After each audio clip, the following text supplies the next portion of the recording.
Друзья, всем привет! Вы на канале Клейменов Тур. Меня зовут Евгений. Я сейчас нахожусь на Самарской набережной в районе Кинапа как раз. Вот, смотрите, какой здесь вид красивый. Ну, конечно, уже никто не купается, потому что достаточно прохладно на улице. Хотя я сам купался еще 1 сентября. Ну, а сейчас как бы уже прохладно. Суть сегодняшнего видео в том, что у меня к вам вопрос, друзья. Вот это место называют Кинапом. Я не зря сюда сегодня прибыл. То есть вот за моей спиной находится ресторан «Жизнь удалась».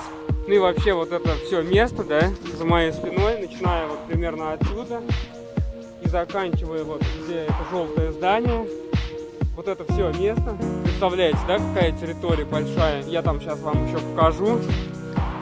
Это Кинап. Ну, я думаю, все об этом знают. Вот пляж Кинап, там пристань Кинап. А почему, друзья, Кинап? Что это вообще такое Кинап? Почему такое название? Вот об этом мы с вами сегодня и поговорим.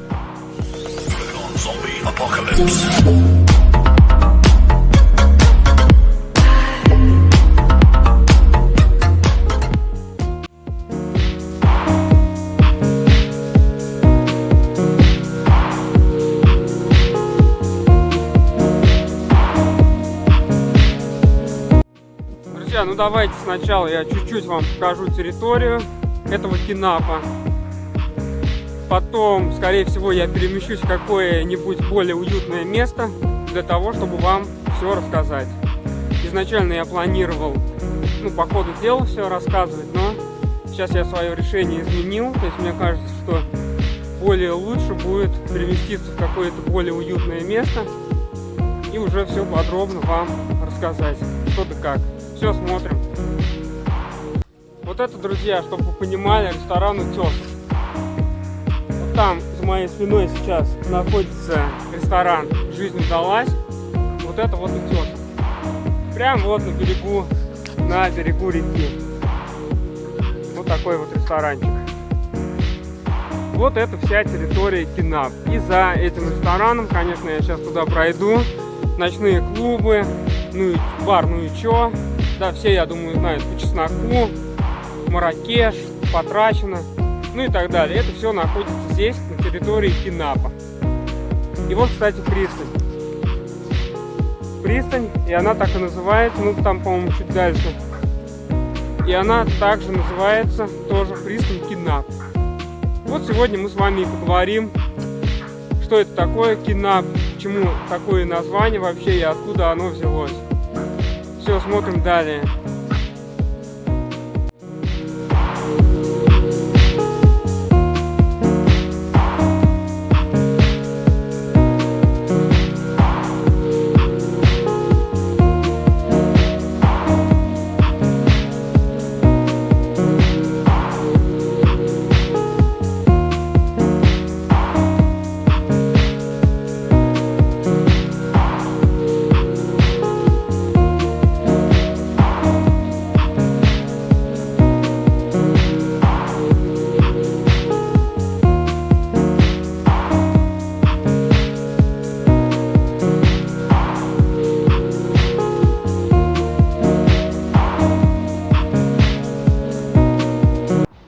Вон там находится бар «Ну и чё», ресторан «Марракеш». Вот за этим баром «Ну и чё» находится «Утесов», ну и так далее. То есть здесь достаточно много всяких ресторанов, клубов. Вот это самая территория. Вот там находится, как я уже сказал, по Чесноку. Все, друзья, перемещаемся в более укромное место. Я вам рассказываю об этой территории, что и как. Друзья, также хочу обратить ваше внимание вот на эту вот постройку, на вот это желтое здание. Ну и вообще на эту всю территорию этого места, Кинапа. Ну что, друзья, времени немного, поэтому я начинаю. Так что же находилось на этой территории раньше? Как расшифровывался вот это название Кинап? Дело все в том, что название это расшифровывается на самом деле очень просто. Расшифровывается. Завод киноаппаратуры, сокращенно Кинап. То есть в то время там производили, там точнее был завод по производству киноаппаратуры, да, кинотелеаппаратуры. Значит, в 19 веке там была построена мельница. Потом эту мельницу купил предприниматель Алексей Шадрин. У Шадрина было что-то вроде своего бизнеса небольшого. Он покупал из-за границы чай, кофе, рис, шоколад, ну, в общем, какие-то продукты. И у него было несколько своих складов. В это же время там работал накуренно-дрожжевой завод Агафона Афанасьева. Вскоре завод был переименован в завод имени Степана Разина. Тут постепенно концентрировалось все более и более, да, концентрировалось производство. Тут заработал завод, так называемый завод номер 5 Металлоштамп, который производил горелки. И самым таким известным продуктом этого завода, начиная с 1928 года, был фонарь «Красный факел». Вот этот завод Металлоштамп, да, Металлоштамп, завод номер 5, он располагался в здании мельницы Шадрина. Летом в 1923 году в Самаре была организована мастерская по ремонту киноаппаратуры. Потом, значит, эта мастерская была переименована в завод Союзкино, а уже завод Союзкино в мае 1932 года был переименован в Самарский завод киноаппаратуры. В октябре 1932 года завод киноаппаратуры объединился с заводом номер 5. И в это же время был произведен первый в мире киноаппарат. В 1939 году на заводе Кинап произошла реконструкция в связи с изменением деятельности. В годы войны завод полностью удовлетворял нуждам фронта. Он изготавливал химическую защиту и специальные изделия для боеприпасов. В мирное время завод производил товары непродовольственного назначения, такие как, например, контейнеры для яиц, различная эмалированная посуда, изделия из пластмасс, ну и так далее. В 1973 году начинаются работы по созданию здесь музея, который создавался в честь 50-летия завода. Еще одна реконструкция завода произошла в 1970-х годах. Здесь появились различные подсобные помещения, основной производственный корпус, мазутное хранилище и котельная. В 1984 году была построена северо-восточная магистраль, которая, значит, подходила, да, к этому заводу. Из-за строительства этой северо-восточной магистрали пришлось перенести троллейбусное кольцо. В корпусе, который выходил на набережную, да, на Волгу, было организовано небольшое кафе-мороженое на 70 мест. Значит, друзья, теперь давайте поговорим, что же вообще выпускал Кинап, да, основная его продукция. Как мы уже поняли, то есть Кинап выпускал вообще различную продукцию, а не только, скажем, киноаппаратуру, да. Так что же все-таки его выпускал? Что же все-таки, точнее, выпускал этот завод? Значит, основная продукция Кинапа — это средства химзащиты, это стальная посуда и, как ни странно, это воздушные фильтры для автомобилей «Жигули» и «Москвич». И, кстати говоря, вот эти автомобили «Москвич» и «Жигули», хоть и достаточно редко, конечно, но их все равно можно до сих пор встретить на наших дорогах. Значит, в 1980-х годах завод продолжает, так сказать, производить различные товары. И на этот раз здесь появляется линейка новых товаров.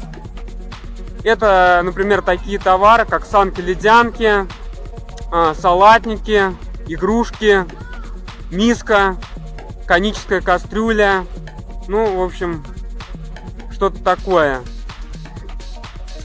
Но далее, в 2000 году, к сожалению, завод закрывается. И закрытие завода, то есть он был ликвидирован, получается, в 2000 году. Это произошло из-за убыточности этого завода. Его площади попали в руки частных компаний. Начиная с 2000 года там велась, как бы, сносились, да, оставшиеся корпуса и возводились именно те сооружения, так скажем, да, которые в настоящее время вы можете сейчас там видеть. Это дорогие рестораны, кафе, клубы, да, ночные клубы. Сейчас я вот только сейчас показал эту территорию, да. Все знают, наверное, бар «Ну и чё?», потрачено, по чесноку. То есть вот на данный момент вот это вот сейчас там функционирует. Я думаю, это все знают. Ну, в общем, кое-что снесли, а кое-что приспособили для каких-то нужд. Значит, кстати говоря, вот это здание, да, постройки мельницы Шадрина рядом с трубой сохранили. И по ходу дела это вот это желтое здание, про которое я вам и говорил. Вот это как раз и есть здание мельницы Шадрина. Ну, конечно, его первоначальный облик, да, утрачен, то есть сейчас оно выглядит совсем по-другому. Вот, ну и повторюсь, вот современная молодежь, да, так скажем, да, и вообще все сейчас вот ныне живущие люди, так скажем, в основном все знают это место как развлекательное место такое, где можно там потусить, там клубы всякие, ну и чё, по чесноку, да.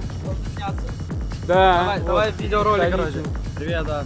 Да я рассказываю про Кинап. Знаешь, что там было на том месте? Что там было? Завод по производству киноаппаратуры. Ты меня в ролик сделаешь, да? Да, вот, всё, я рассказываю. Привет. Давай, привет, давай, привет. А что за канал? Клейменов тур. Как еще раз? Клейменов тур. Клейменов по-русски, а тур по-английски. И все о самообороне еще. Да. Я рассказываю про давай территорию. Ты нас правда в ролике. Про территорию завода, короче, бывшего рассказываю. Напиши, пожалуйста, давай я тебя сниму. Давай, я тебя сниму.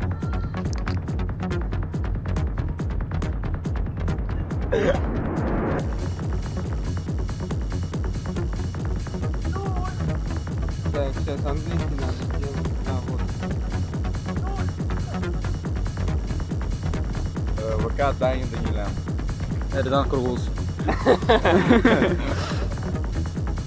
Так, вот я нашел, может давай, показать, кстати, подписывайся, так, вот, давай, колокольчик еще. В следующем видео я буду, да? Ну да. Все, договорились, все, давай руку жмем перед подписчиками, все, вот. И давай еще все о самообороне, друзья. Значит, у меня есть еще один канал. Сейчас я попробую найти. Он, в принципе, так и называется. Все о самообороне. Кстати, мне нужны, так скажем, ребята, да, ну, с кем я могу снимать. Вот, я пойду с тобой, брат. Давай. Ролик, пожалуйста, милости просим. Бесплатно, ты что? Волонтерство. Да, пока, да. Так, вот, подписываюсь. Давай, и колокольчик. Все о самообороне. На первом или на втором, ну, на первом или на втором канале будет? Это на втором, по Клейменов тур, который. Все, давай. Все, подписался, это вот тоже здесь. Все, я жду. Видеоблогеры. Все, проверил. Все, должен быть подписан. Вот, покажи здесь. Все, вот, давай. Может, у вас есть тихо, какие-то тихо. группы там? Да тихо, ты отойди. У нас тут... Арина! Все, я вернулся заходи в на YouTube. рабочий стол. Вот. Ну вот. Все, сняли. Давай, спасибо большое. Давай, удачи. Давайте, ребятки, удачи. Давай.